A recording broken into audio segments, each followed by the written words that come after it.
One of the ways that this has been intellectualized is in this philosophy of intersectionality. And the philosophy has been put out there basically that historically a lot of groups in the United States, specifically black people, most of all obviously, have been victimized by the power hierarchy. The hierarchy was set up for that end, and then the only way to fight back against that power hierarchy and institutions of power is to band together in groups that can get together themselves and then attack that hierarchy and tear it down from the inside out. The only way, if you are on the top of the power hierarchy, if you're a white male, for example, the only way that you get out of this unfortunate situation is by acknowledging and reading Ta-Nehisi Coates, apparently. See, the problem with all of this is that in order to escape poverty and get to the middle class, this has been studied by the left and by the right, and they agree. If you look at the Brookings Institution and the Heritage Foundation, they're diametrically opposed on many issues, but on the formula to get from the poverty to the middle class, they all say the same thing. Finish high school first. Number 2, don't have a kid before you're 20. Number 3, get married before you have the kid. And they phrase it a little bit differently, but that's what all 3 of them have said.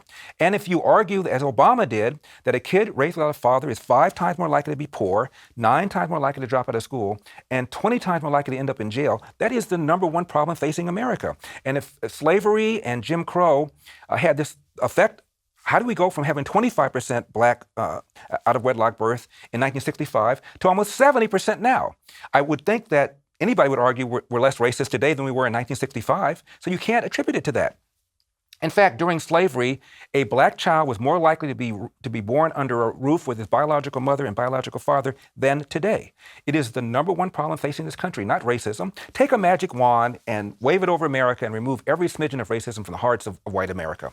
50% inner city dropout rate in some schools. 70% of black kids born outside of wedlock, as I mentioned. 25% of young black boys have criminal records. The CDC just said that a young black man is 10 times more likely to be the victim of a homicide compared to a white person.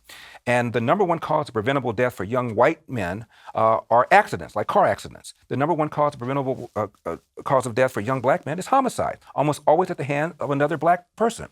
Chicago, a third black, a third white, a third Hispanic, 70% of the homicides are black on black, and about 75% of those, Ben, are unsolved. And we're talking about intersectionality? Get out of here.